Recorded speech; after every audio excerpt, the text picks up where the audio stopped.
Was anyone else sort of unmoved back in 2010 when they heard a movie was coming out about the guy who started Facebook? Sure, you were on Facebook to stay in touch with old friends, remember birthdays and share what you were up to with what was perhaps at first a carefully curated list of people that eventually turned into friends of friends and other algorithmically linked strangers. But who cared how the sausage was made? Well, as it turned out, the social network, based on Ben Misrick's 2009 book The Accidental Billionaires, was as gripping as any thriller, enhanced by Trent Reznor and Atticus Ross' Oscar-winning score and anchored by Jesse Eisenberg's portrayal of Facebook founder Mark Zuckerberg as an ingenious but socially stunted visionary with an axe to grind for the girl who dunked him at Harvard. The David Fincher-directed film isn't exactly true crime, though the Action Academy Awards also went to the editing, and Aaron Sorkin's screenplay includes the litigation that ensnarled Facebook's origin story. But the movie definitely had that aura about it, as if we were watching something rather sinister unfold as the social media website took off. Which, we were.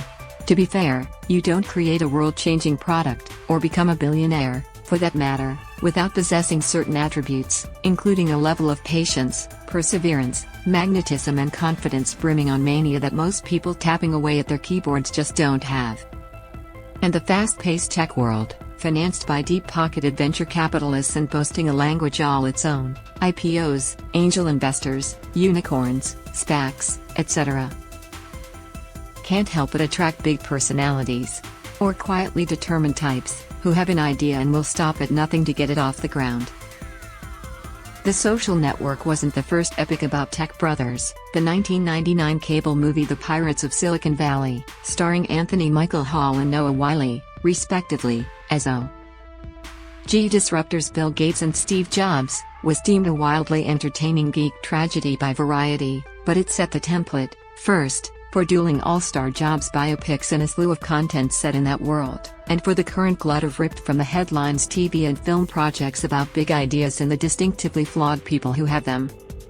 Amanda Seyfried is now Emmy-nominated for Best Actress in a Limited Series, Anthology or Movie for her portrayal of Theranos founder Elizabeth Holmes in The Dropout. As it turned out, her blood testing company didn't really offer a product that could scan a single drop of blood for dozens of conditions, thereby revolutionizing the healthcare industry and saving millions of people from unnecessary pain and inconvenience. But did Holmes, with her Jobsian black turtleneck and low register, create a lot of excitement and raise hundreds of millions of dollars, making it seem as if it did.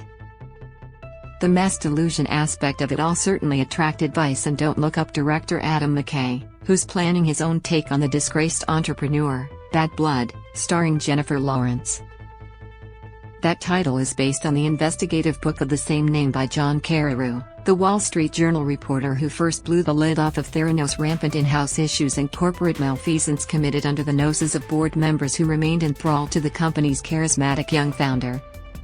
We don't begrudge a years in the making telling of a consequential story, but by the time the Apple TV Plus bound film comes out, how much more of Holmes will audiences be clamoring to unpack? In fact, how much more do they feel the need to unpack now with The Dropout, whose narrative arc was derived from a hit ABC News podcast of the same name that was very entertaining in its own right?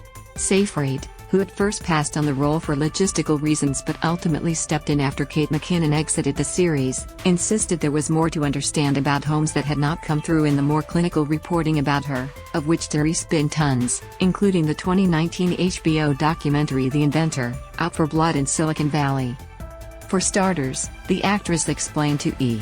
News in February, The Dropout sheds more light on the relationship Holmes had with her Theranos co-founder and then romantic partner Ramesh Sunny Bhawani, played by Naveen Andrews, who, Holmes testified at her trial, was emotionally abusive and controlling and therefore much more responsible for the dysfunction at Theranos than she was.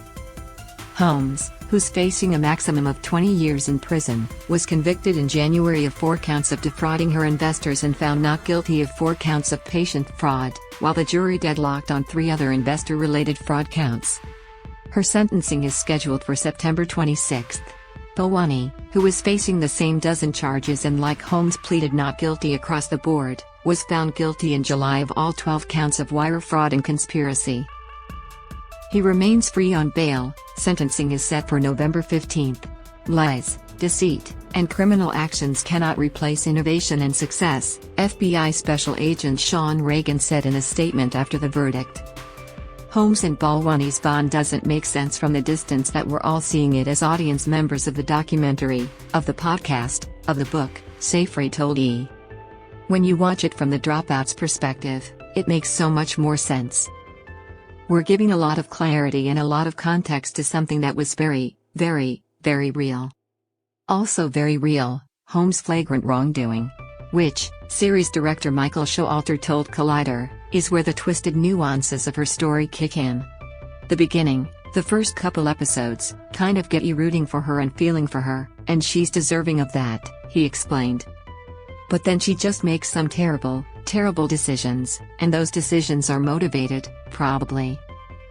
It's in understanding what motivates those terrible decisions that some deeper, problematic aspect of her nature comes out.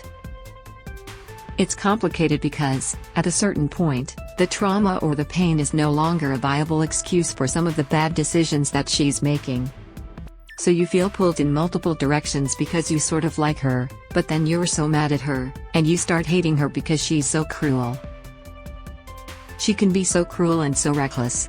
Influencers' biggest scandals. Admittedly, it was difficult to read Bad Blood and not be disturbed by how so many people wholeheartedly supported Holmes' endeavor for as long as they did, even once it was seemingly clear that something was not right. So, The Dropout is taking a stab at explaining it. If I can put you in the room, then maybe you might have a sense of how it could have happened, Showalter said, because you might know what it'd feel like to be in that sushi restaurant with all those guys from Walgreens. Without knowing whether the Theranos technology was reliable or not, Carreyrou reported in Bad Blood, Walgreens committed to buying $50 million worth of the testing devices for its stores. For those who love an Icarus story, the director added, I hope that on some level, people are able to see that we are all somewhat responsible for this. That it would be very easy to just kind of make it all about her and just say, oh, she's crazy. And she's a narcissist or whatever.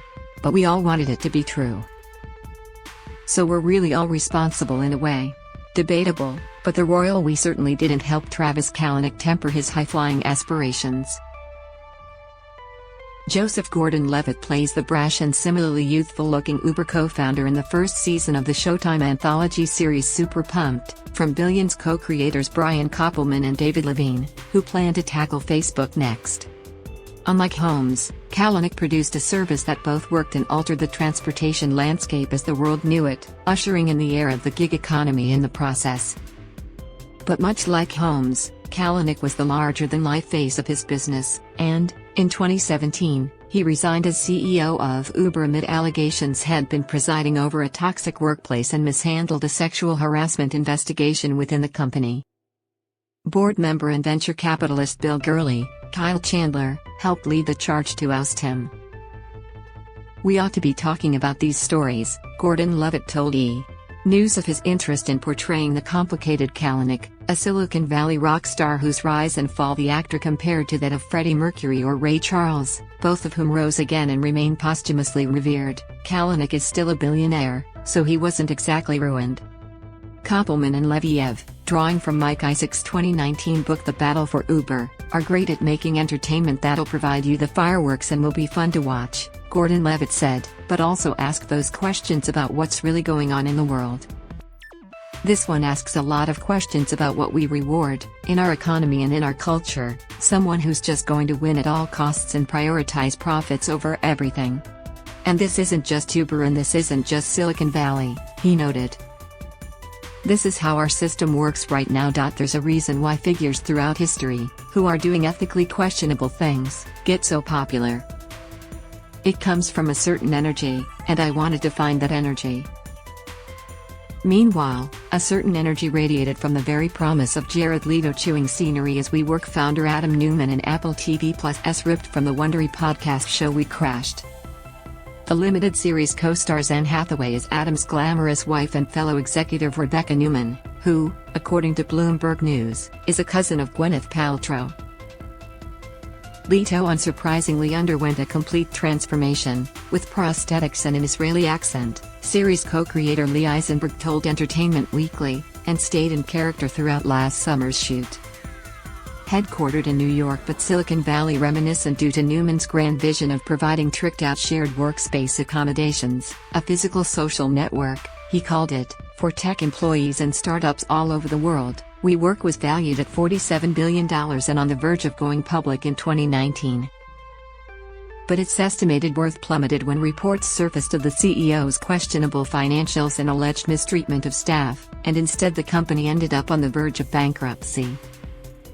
Newman resigned as chief executive but sold his WeWork shares to investor SoftBank, as well as received a reported $185 million consulting fee, all of which was also chronicled in the 2021 documentary WeWork, or the making and breaking of a $47 billion unicorn, which is streaming on Hulu. I've had a lot of time to think, and there have been multiple lessons, multiple regrets, he told Andrew Ross Sorkin at the New York Times Dealbook Conference last November. But at first, he noted, the concept was working out phenomenally. Incidentally, their talk is Emmy-nominated for Outstanding Live Interview at the 43rd Annual News and Documentary Awards, to be presented Sept. 28 to 29, so in this case we have a series about another rock star type with a big idea, making big promises, living large and misfiring spectacularly but then walking away still obscenely rich, even after the lawyers have been paid. See Gordon Levitt's criticism of the system, and in August, Newman surfaced with news of his latest venture, a real estate startup called Flow that has no lesser aim than to transform the rental housing market, and which has attracted a reported $350 million in funding from Silicon Valley venture capital firm Andreessen Horowitz. What separates it from other things we've seen in this genre is that we watch the story through the prism of this couple, Eisenberg explained to EU. We see this cult of personality within the business story, and then come home with them at night. Moreover, he said, I think it's a little bit of a cautionary tale. We as a society get swept up in unicorns and this idea that you can get rich quick. I mean, Adam Newman unironically said that he wanted to be a trillionaire. That's just wild. Rise or fall, the story of WeWork always had the air of the cinematic. As reported in a 2019 New York Times story about the improbable upward trajectory of WeWork's ex-leader while the still-chugging company continued to hemorrhage cash, famously, in 2017, Mr. Newman spent just 12 minutes walking, SoftBank CEO, Mr. Sun around WeWork's headquarters, prompting an investment of $4 billion. Afterward, an elated Mr. Newman zoomed uptown in the backseat of his chauffeured white Maybach, blaring rap, with an iPad open to a rendering of the hasty digital Spitzware head just made with Mr. Sun. It's almost as if he knew people would be watching. The Dropout is streaming on Hulu, super pumped on Showtime anytime, and we crashed on Apple TV+. Originally published March 5, 2022, at 7.